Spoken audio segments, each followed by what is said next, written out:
Hai, namaku Ebi, aku 16 tahun. Pernahkah kamu ingin untuk merasa seaman rumah? Pernahkah kamu ingin untuk merasa aman dan terlindungi? Pernahkah kamu sangat membutuhkan perhatian? Aku pernah. Tonton sampai akhir dan kamu akan temukan kesulitan apa yang harus aku lalui untuk merubah musuhku menjadi seorang pembela dan teman. Aku memiliki seorang kakak, Cole. Dia hanya setahun lebih tua dariku, tapi dia bertingkah seperti dia jauh lebih tua. Kita tidak pernah akur, tidak saat kecil.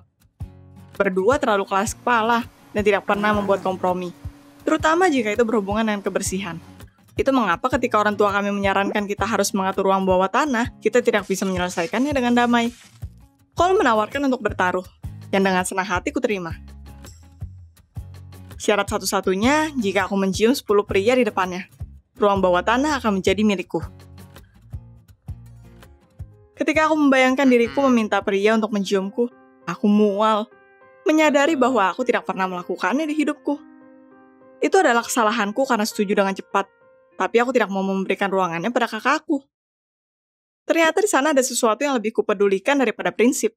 Keinginan untuk mengalahkan Cole lebih kuat dari diriku. Aku harus bertindak. Keluargaku dan aku pergi ke pinggir kota untuk pameran kerajinan. Ini adalah kesempatan untuk mulai menghitung 10 pria. Cole tidak percaya pada kegigihanku, dan dia memukulku dengan lelucon bodohnya. Lagi pula aku merasa konyol dan wajahnya yang sombong membuatku semakin sulit untuk bersiap. Aku melihat seorang pria yang kira-kira seusiaku. Memilih sesuatu yang terbuat dari tanah liat. Jadi aku memutuskan untuk bertindak dan menciumnya secepat mungkin, sehingga baik aku maupun dia tidak punya waktu untuk memahami apa yang telah terjadi. Apa kamu seorang petualang? Apa kamu akan membuat taruhan bodoh yang akan kamu sesali nanti? Aku tidak hanya ingin memenangkan taruhan dan mendapatkan ruangan bawah tanah. Aku juga ingin memberitahu Cole bahwa aku bukan orang lemah yang bisa dia kalahkan dengan mudah. Aku dengan cepat berlari ke pria itu, terbang ke arahnya, mendorongkan bibirku, tapi dia berpaling, bahkan tidak menyadariku. Aku merasa sangat malu. Aku memiliki Cole yang hampir tertawa di satu sisi, dan pria itu yang mengacuhkan ciumanku di sisi lainnya. Lalu aku menyadari bahwa aku tidak akan mendapatkan ruang bawah tanah semudah yang aku kira. Meskipun itu hal yang baik bahwa dia tidak memperhatikanku, akan sangat canggung jika dia menolak. Lihatlah sisi baiknya dari segalanya. Bahkan fakta bahwa kakakmu sendiri membencimu. Aku merasa tidak enak, tapi aku memutuskan untuk tidak menyerah dan mencari korban taruhan berikutnya. Aku bertindak tegas dan tanpa trik. Aku berdiri di rak pameran dan mencari pria seusiaku yang setidaknya selera aku. Tapi setiap kali ada yang salah. Entah aku terlalu bingung dan tidak dapat menemukan cara untuk mendekati pria itu. Dan mengemukakan masalah yang begitu sensitif. Atau aku hanya lelah karena percakapan bodoh dengan pria yang membosankan. Sementara itu, Cole terus memberitahuku betapa mengagumkan ruang bawah tanah yang akan dimilikinya, di mana dia tidak mengizinkanku bergaul dengannya dan teman-temannya, di mana aku akan menjadi pelayan mereka yang membersihkan, memasak, dan menyajikan makanan. Itu lebih menggangguku daripada kenyataan bahwa ruang tanah itu mungkin miliknya.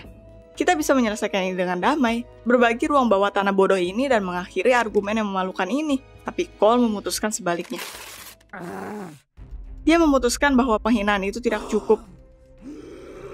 Dan ketika aku menyampaikan semua keluhanku tentang perilakunya, dia mendorong seorang pria dari barisan depan pameran ke arahku.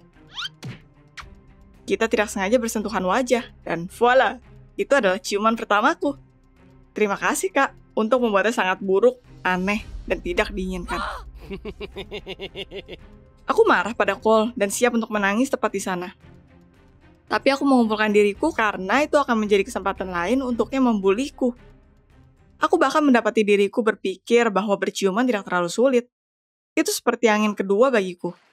Aku tidak tahu persis kenapa. Karena sejak saat itu aku harus membalas dendam pada Cole dan aku menemukan jiwa petualangku atau aku hanya menyukai pengalaman baru. Aku memutuskan untuk tidak bertindak mudah lain kali. Aku butuh sebuah rencana. Pada awalnya aku berpikir bahwa mungkin aku bisa membujuk orang-orang itu ketika Cole tidak melihat. Atau menulis pesan pada mereka. Atau secara diam-diam menunjukkan bahwa itu adalah taruhan. Aku pikir mereka akan membantuku jika mereka tahu itu taruhan dengan saudaraku. Tapi tidak ada yang cukup baik. Bahkan strategi yang kuciptakan terlalu riskan, dan Cole bisa dengan mudah mengetahui bahwa aku curang. Aku butuh sesuatu yang original dan aku muncul dengannya. Apa yang akan kamu lakukan di posisiku? Apa kamu akan mencoba rencana rumit untuk sebuah taruhan bodoh? Atau kamu hanya akan menyerah? Aku memutuskannya karena Cole cukup dekat untuk melihat tanda-tanda, pesan, dan mendengar percakapan. Tapi tidak cukup dekat untuk melihat sentuhan. Aku harus menggunakan blind spot. Dia memantau semua orang yang aku ajak bicara. Aku harus meminta bantuan orang asing melalui pilihan kerajinan untuk ciuman. Semua ini akan terjadi di samping dalam bentuk godaan dengan pertanyaan, or treat. Kenyataannya aku membeli 9 kerajinan di muka dan memberikannya pada para pria dengan ciuman sebagai imbalannya. Sebuah taruhan bodoh membutuhkan keputusan bodoh. Tapi aku hampir berhasil tidak ketahuan. Cole berdiri di tempat di mana menurut perhitunganku, dia tidak seharusnya di sana. Dia pasti mencurigai sesuatu. Aku takut dan tidak tahu apa yang harus kulakukan. Tapi pria keenamku ternyata seorang gentleman. Dia mengerti, ikut bermain dan tidak mengejekku. Dan kemudian dengan penuh keyakinan bahwa ruangan bawah tanah itu akan menjadi milikku. Setelah 10 orang dicium, aku kembali ke mobil orang tuaku. Tapi aku tidak melihat wajah kesal kakakku. Aku melihat ekspresi puasnya. Aku bertanya padanya ada apa. Dan lalu dia mengeluarkan teleponnya dan menyalakan video di mana aku memberikan mereka pernak-pernik gratis. Dia mengetahui bahwa aku curang, dan dia tidak menghentikanku, tapi menikmati kepercayaan diriku yang salah dalam kemenangan. Candaan bodoh. Perasaan tidak menyenangkan itu ketika kamu tertangkap basah dan kamu menyadari bahwa hubunganmu tidak akan sama. Itu membuatku merasa lebih buruk untuk semua yang kulakukan. Aku pikir dia tidak peduli denganku atau taruhannya. Dia hanya ingin untuk mendapatkan ruang bawah tanah. Tapi itu seperti dia sangat kecewa denganku. Di perjalanan pulang, dia membentak. Dia kasar dan berusaha untuk melukaiku dengan perkataan menyerang. Mungkin aku tidak harus terlibat dalam taruhan itu sama sekali, dan lebih baik menyerah seperti seorang adik. Bagaimanapun tidak peduli apa yang aku katakan, hubungan yang baik dengannya lebih penting bagiku. Tapi tidak ada jalan untuk memperbaikinya. Aku hanya harus menerima kekalahan dan berusaha untuk mengembalikan semuanya. Cole mulai melampiaskannya padaku. Aku benar-benar seorang budak di ruang bawah tanahnya. Seperti aku tidak kalah berdebat, tapi menandatangani kontrak abadi kepatuhan. Dia melempar makanan dan baju di sekitar ruangan dengan sengaja. Aku tidak akan terkejut jika dia mengambil sampah tetangga untuk membuangnya di sekitar ruangan. Di sana tidak ada penjelasan lain untuk banyaknya kekotoran ini. Di satu titik, dia berhasil untuk melewati batas. Atau lebih tepatnya, temannya. Dia menelpon teman-temannya dan mereka mulai menjungkir balikan semuanya untuk membuatku kesal. Dan semua ini terjadi 1 jam sebelum orang tua kami pulang. Tentu saja aku harus membersihkan semuanya. Bagaimana dia bisa melakukan itu?